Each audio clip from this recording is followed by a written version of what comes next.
Hello, everyone, and welcome to Supply Chain Unchained. This is a podcast where we unpack the entire supply chain journey, all the way from international freight forwarding right through to the final mile. My name is Amanatidis, and in each episode, we try and bring you expert insights, some practical advice to essentially help you run a better, smarter supply chain that's more resilient. Today, we're joined by Tom Jensen from the Freight and Trade Alliance. We're going to be discussing a topic that is pretty top of mind for a lot of importers and landside operators here in Australia, which is the changes in terminal access charges and empty container park fees. We're expected for there to be an announcement at the start of November with regard to this, so it's a very hot topic at the moment. So if you're not already, please subscribe on YouTube or follow along on Spotify to make sure you don't miss any of these episodes. Tom, thank you for joining us, mate. Really appreciate you taking the time out today. To start off, I guess, just for those watching who may not understand what a terminal access charge is and empty container park fee is, can we perhaps maybe go over what those fees are, and I guess maybe why they're a hot topic of conversation at the moment? Yeah, thanks for having me, Greg. Terminal access charges, they came about in around about 2010. So they're also known to industry as infrastructure levies. So with the privatisation of a lot of the ports in Australia, the terminals, they basically found a way that, okay, they charge their quayside charges to shipping lines in terms of terminal handling charges going out to the shipping line end customers. So a lot of those charges get passed on.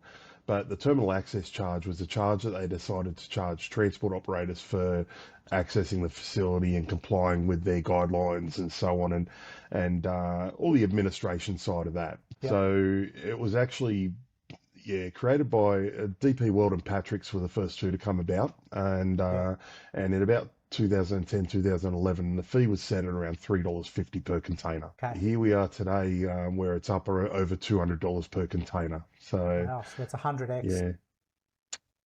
15 years, basically. Yeah, so it's quite an impost on industry, and it's one of those fees that, due to essentially the increases really came about in about 2017. So between 2010, 2016, they were relatively stable, and they only ever got to around about $25 per container or thereabouts. Since 2017, they've gone up substantially, and year on year, we've seen anything up and over 50% in some areas. So it's quite substantial impost on industry, as I mentioned, and it does affect containerized trade all across the board. And unfortunately, transport operators aren't the customer, the commercial customer of the terminal, the shipping line are. Essentially, the transport have to pay that to get access. There's no negotiation on that. So they alert industry now through a 60-day notice, but at the end of the day, there's no real fight back to be able to justify, okay, we don't want to pay that charge, it's unfair, and so on, and there's no recourse to do that. Right. Now, you said it was implemented in 2010, but it started rising in 2016, 2017. I guess I've got two questions on that. One is, you mentioned DP World and Patrick's were the first two. Did that originate here in Victoria, or was that nationwide, first of all? It was nationwide, yeah. So nationwide. All their terminals across the board, they started on that. I think it might have been Melbourne, to be honest, that were the first ones to implement that $3.50 charge, but it quickly spread like wildfire. So they tend to do that in all their, whether it be PONDUS weight misdeclaration fees, anything like that. They tend to stagger their rollouts and just do a bit of a litmus test in one market, and then go national from there. Okay. And my second question is, you mentioned they spiked heavily in 2016, 2017. Do we know what happened during that period that might have coincided with that increase? Nothing toward really. Yeah, it's one of those periods where there wasn't too much volatility in the market. We didn't have all the geopolitical issues we're seeing today. Yeah. So it really does seem like it was just more of a push to utilize that structure to get more infrastructure money coming in to pay for their own improvements. So whilst it has seen improvements in landside turnaround times and so on, the big question is how much is too much? Yeah, Yeah. yeah. It's interesting because my mind goes to, well, I know the cost of my, cost of living just generally has more or less doubled in the space of, 5 years since the start of COVID. But you're saying it happened in 2016, 2017. So I'm trying to think of what's the trigger here. So it was kind of arbitrary. Mm. Okay. Yep. Now let's start on the terminal access charges. I guess that's the main one. So you mentioned that is for infrastructure. That's meant to pay for infrastructure. I know you mentioned to me that the announcement is going to happen in November, and that is Mhm. to do with the change which is going to happen in January, right? So, Yep. mate, was that always the case, or this is a new thing? That was in the past few years that came about. So essentially, we've seen terminals all stagger their rollouts of their fees. So traditionally, we used to see DP World in January come out with their fee on, so they'd implement the change to be Yep. effective Jan 1. Patrick's were in March or thereabouts. Then you had Hutchison in about July and VICT in between around about Okay. April to July as well. So they all staggered their approach, and essentially what happened was the voluntary pricing protocol. Victorian government, Freight Victoria, have been quite good in sort of trying to control it a bit in trying to implement a voluntary pricing protocol, and the National Transport Commission put in place some guidelines around that as well. So Yep. basically, the voluntary pricing protocol Which is that Victoria based. basically yeah, that was something enacted by the Victorian government, and Yep. they thought that might help alleviate some of the concerns around the rising costs in that area and so on. So they've now put in place that part of that is a 60-day notice to industry, Yep. calling for feedback, and then a 30-day notice locking in what they're gonna implement in that 1st of January. And they've also now basically put in place that everyone goes out on the 1st of January with those new rates. So we'll expect a notice on the 1st of November this year for the likes of VICT, Patrick, and DP World. And they're the three main terminals in Melbourne. And there has been talk that Hutchison Ports might follow suit, even though they're not based in Melbourne, but they're in Sydney and Brisbane. Hutchison Ports, they did put an increase through on first or in July this year, but in our discussions with them, they suggested they might be going on the 1st of January again, just to toe the line, knowing that it's probably going to be a thing. Yeah, so essentially that's now the case where they give 60-day notice, they call for feedback, they give a bit of an explanation as to how they've come about with those increases. But again, it's voluntary. Although they're all partaking in it, there's still no way of regulating that enough to say, okay, you can only go up by a maximum percentage or thereabouts. So obviously, a Yeah. lot of industries take into account CPI as an indicator on inflation and so on, but we still see those fees. Last year, a lot of them went up by about 9.9%. The year Mm. before, they were up around 30 to 50%. So Yeah.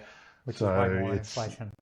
yeah, and like I say, since 2017, it's the graph is quite staggering. I guess the question, yeah, that kind of the question that came to mind when you said the Victorian voluntary pricing protocol. So it's not mandated at the moment. It No, is just voluntary, and it is Victoria only, or it's now been expanded nationally, or okay, is there so any talks about that?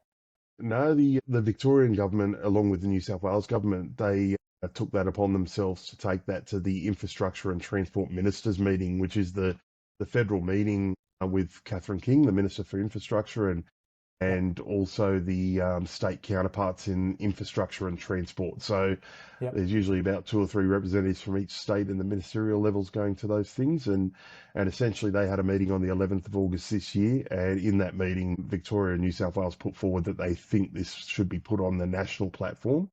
okay, So New South Wales don't have a voluntary pricing protocol in place, but they yep, were party to that, and as a result of bringing that to the table at the what they call the ITM meeting, the ITMM meeting, they basically all agreed unanimously that this should be put on the National Transport Commission's agenda right. to look at implementing this nationally. So it is now in the hands of the Commissioner for the National Transport Commission, and he is looking into it over the next 12, 18 months to get this in. Yeah, and is there any talks of making it mandatory? Like, so I guess where my mind is going is if it's voluntary, what's to stop the terminals just saying, oh, well, it's voluntary, but we're not going to do it? How does that work? Yeah, well, like I say, they are doing it voluntarily, but the question is, okay, who's who's questioning how much of the increases are, and what's stopping them from going as hard as they want. So Yeah. that's why we're still pushing for mandatory at an absolute minimum. So Yep. the voluntary practice is it's already been proven for the past couple of years. It hasn't really stemmed the flow in how much they increase. So we Yeah. saw Well, two that's years ago, like I said, yeah. up to over 50% in Brisbane, 35% in Victoria. So you're still seeing substantial increases, and probably expect the same again this year. Yeah. Well, I guess that was going to be my next question. Was it's all good and well that they're reporting the increases, but then how does that stop them going up? Just a ridiculous amount. Yeah, and that's it. That's it. There's no platform to have that argument. They call at the moment. All they do is they basically put an email address on there and say, if you've got any feedback on this, let us know. But you Yeah. don't hear any breakdown of that feedback Okay. and how that was addressed. So it almost is like what happened with the ACCC and the DP World Silk scenario, where there were concerns raised, but once they're addressed and the ACCC have signed off on it, that you don't really get a summary as to how they came to those Mm. decisions they make. So Yeah. yeah, again, voluntarily they can put whatever they want through, but again, it's been a tried and tested failure in terms of having any rates reduced at any time. The Mm. one time was the beginning of last year with DP World having their industrial action and so on. As a result of their industrial action, they actually held off their TAC increases by a couple of months during Yep. that industrial action, but that was more to alleviate industry for the issues they were going through in terms of not being able to access their containers and paying Yeah. hefty storage fees and delays in the supply chain in general. Yeah, there's no real recourse to what happens there, Mm. unfortunately. The What? mandatory code, if that comes in, Yeah. what that would do, that would put it on the minister's plate. It's similar to what you see in the health sector and so on, with health premiums going up. Essentially, the mandatory code there means that all the companies have to put their submissions into the federal government, and the federal government will rubber stamp it yes or no, and they'll obviously take into account, and they'll then put that out to market. That's So there's a bit more essentially what we'd scrutiny like. there. Exactly, and that is scrutinised quite significantly, and obviously it's high profile in those scenarios when that happens. And then, so that's the terminal access charges. Is the same process or mode of thinking applied to the empty container park fees? Let me rephrase that. Let's start off by first framing what an empty container park fee is. I don't know if we covered that. Yeah, no, we haven't covered that. So empty Yeah. container park, what they refer to that is a notification fee. So essentially, with a lot of efficiencies being put into place and a lot of IT being used nowadays, obviously gone are the days where you have to queue up at an empty park and wait in a queue and just wait your turn. They've all implemented some sort of software to manage that process and make sure you slot and get those slots accordingly.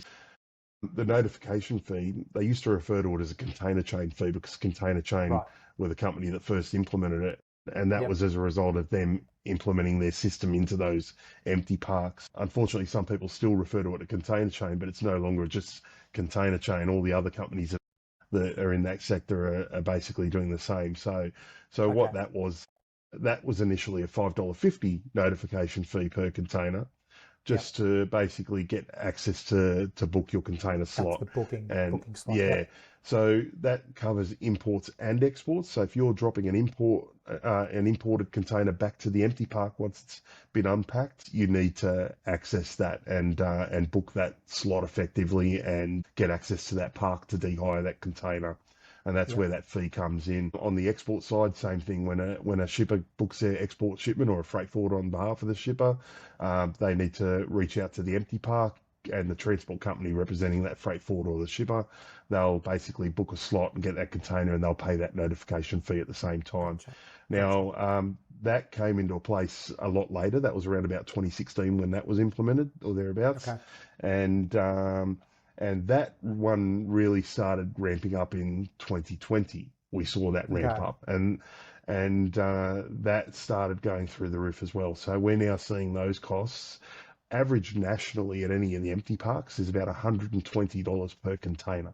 So That's a lot. you and on the higher side, on the maximum side at the moment, some of the parks in Sydney are already over $250 per container. Wow. So Wow.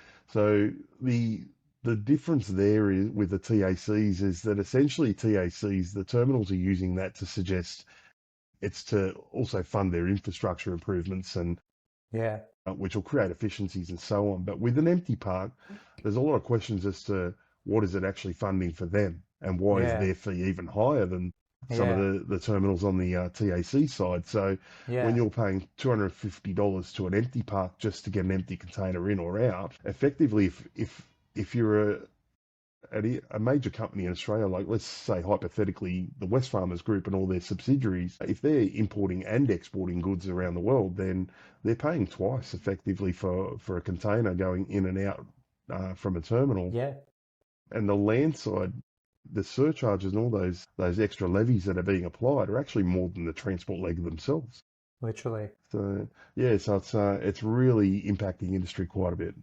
And that's per container, right? Per container. So what we did, we ran some numbers on it nationally, and essentially at the moment we looked at all the container throughputs at each of the terminals around the country, each of the ports. Sorry, our terminals don't really define how many containers they handle. They don't share that information, Yep. but the ports do, and we put some numbers to that, and with the fees levied at each of the terminals nationally, you're talking upward of over $630 million per annum just in terminal access charges being levied on industry. A couple of years ago, with one of DP World's increases, they suggested their levy increase was basically to justify $600 million spend over a couple of years. Now, nationally, if they're getting $600 million a year between 3 or 4 terminals, you got to ask the question, what else does Where's that the go extra? to?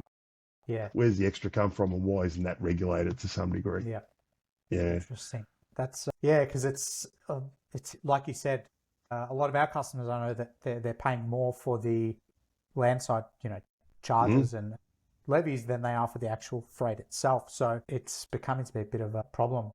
In terms of what you guys do at the FTA, I guess for those that may not know, you guys are a lobby group, right, on behalf of both freight forwarders and on behalf of shippers. So what's that relationship like in terms of, who are the stakeholders that you guys are liaising with on the making it mandatory? Essentially, we've lobbied quite hard for quite a number of years over this, going all the way back to 2017 and prior. So a lot of the lobbying we've done is to government, and we're obviously part of the Productivity Commission reviews in the past years over Okay. this as well. And the Productivity Commission were under the Morrison government. They enacted that the Productivity Commission do a review in the maritime logistics setting and so on. So they did quite an extensive review on terminal access charges, and their recommendation was for a mandatory code. Now that review got issued to government in January in 2023, and that was a Labor government then, with the Albanese government already in play. So the Labor Party are yet to respond to that Productivity Commission report. So there's no response at all to that, and our feel is that essentially it was a Liberal government that asked for that Productivity Commission review, and the Labor government don't want to deal too much with something and give too much credit to the opposition where Right. their findings have come out. And obviously the ACCC as well, the competition regulators, they basically do their annual container stevedoring monitoring report as well. They report on this each and every year in December, and their last year's report in particular was quite damning in the sense that, again, they've called for a number of years now for a mandatory code to be put in place, and they also refer to the Productivity Commission review findings. And in that case as well, they even had a few more extra powers in the last 12 months to be able to call on terminals to give communication and communique on their discussions around terminal increases and so on as well. So they had a lot of intelligence given to them, and they asked stakeholders in industry for input as well. We provided feedback on that as well, and their report came out last year again calling for that mandatory code. And that was where the ACCC in particular last year focused on empty container parks as well. So when you've got the competition regulator, Productivity Commission, and industry as a whole calling for some sort of regulation on it, we're hopeful that the Labor government will eventually pick up on it and push it through to some degree. So thankfully that ITM meeting in August has led to some sort of outcome with a voluntary pricing protocol being pushed through. But again, that's one that we're waiting to see how that pans out, and we will still continue for that mandatory push as well. And on Mm. that, on the National Transport Commission coming to the table as well, they've basically been asked to do two streams of work for the government in that sense. So to basically implement exactly what Victoria's got in place and look at Okay. doing that nationally, and also look at considering the extension of that to the empty container park providers as well. And the other stream of work that the National Transport Commission have been asked to do is the Infrastructure and Transport Senior Officials Committee, what they call the ITSOC committee, Yep. that's been asked to establish a pricing working group to explore options to respond to the ACCC's report concerning the mandatory code for container stevedoring charges as well. So Right. the next 12 months will be quite exciting to see where the Interesting. National Transport Commission take it, Yeah. because that stream two, that second stream, is where they're obviously going to be considering whether or not there is a place for a mandatory code. Yeah. I guess you're talking about the Productivity Commission report, ACCC, and all these people looking into the impacts. One thing that comes to mind, or that I'm thinking about now, is do they talk about, or do we have any data on the flow and effect of those fees increasing? They don't. Well, they have what they put into their reports is the actual increases in costs to the actual terminals themselves, Yep. and any key site increased costs and so on. So it's the biggest changes in costs the terminal operators have is usually their rental increases. And some of the ports do have hefty rental increases, but whether or not they're enough to substantiate a 35% increase year on year, Yeah. probably not.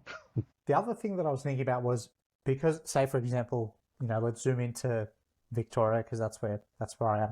You've got three terminals, right? Three Yep. terminals. Does I guess the fact that there's only three reduce the competition?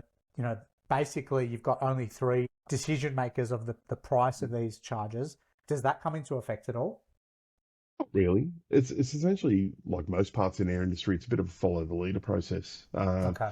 Usually, even it happens with terminal charges at the airport as well. When you're paying your terminal Okay. service fees and air freight, it's exactly the same sort of model. Now, the air freight terminals, they get less fanfare about their increases because they're consistently routine at how they do it, and Right. they might raise it by a few cents per kilo year on year, Right. which might be anywhere around about the 4, 5, 6% mark, but it's quite substantially less of an impost year on year than what it is for the Smaller container increments. operators, and they do to some degree align with CPI more so than what the sea freight terminals do. That's for sure. Yeah. Okay. Interesting. So that's hence Mm, why the sea freight ones are in the topic of conversation. absolutely.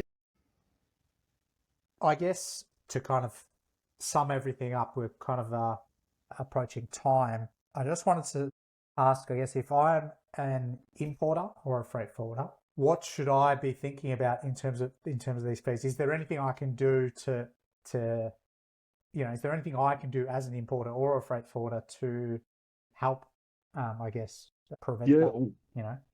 With the terminal access charges, you're stuck between a rock and a hard place because, as we know, the Yeah. shipping lines are the ones that they subcontract that work out to the terminals, and they dictate who the terminal you get to choose. Empty container parks are a little more flexible. Again, shipping lines do dictate which empty park they want their boxes dropped into, but Yep. there is a bit more of a level of negotiation in there where you can ring a shipping line and basically ask the question, can I get it dropped to another terminal because this terminal's busy or whatever else? Yep. And there's more options. And like you say, numbers do come into play there where there's way more than three empty container parks. The other option Okay. they have is there's the likes of Matchbox Exchange out there now, and there's other companies in that market as well where you can look at triangulating a container and dehiring it to an exporter as opposed to dehiring it to a terminal. So essentially, if you can get to an arrangement with a company like that and negotiate with Yep. them, and they'll charge you a fee, of course, but essentially what that does is their fee's a lot less than what an empty container park operator might be charging. So any transport company or exporter or importer, they can speak to these companies and look at aligning their strategies and essentially in your market, for instance, if you've got an importer getting a container delivered to Ballarat, and then he finds an exporter, or he is an exporter, and he needs to use that container for export, then you can look at getting that container triangulated to reuse for that exporter to go out of the market. and that saves you on that empty container park fee. So Almost there's like initiatives like that have come into play, yeah. but again, it's extra work, extra administration as well. Okay. But what you've got to be careful of is the shipping line ultimately has to authorize that transaction. And Right. you've got to also be wary of implications for any damage of the container and that in the process as well. So usually part of the agreement with the shipping lines is the damage and the waiving of damages and so on is taken into account. But essentially that stops that extra. It not only provides an extra option to avoid empty container parks, but it also does save a transport leg to some degree as well. Because, like I say, if you're a regional Ballarat or something and you've got an exporter that you can drop a container off to rather than hauling that container all the way back to the Port of Melbourne, then you're saving quite a substantial transport leg as well. Yeah. Awesome. Yeah. Well, thank you very much for that, Tom. Appreciate your time. That was No worries. insightful and educational. And hopefully that I learned something. Hopefully that the listeners learned something as well. And for those listening, like I said, please like and subscribe. If you're an importer or a freight forwarder, you can join the FTA. And if you're an exporter, you can join the Australian Peak Shippers Association. Supporting both of those will help lobby, I guess, for these changes. So, Absolutely. Thank you again, Tom. Really appreciate your time, mate. Thank you. And we'll see you guys next time.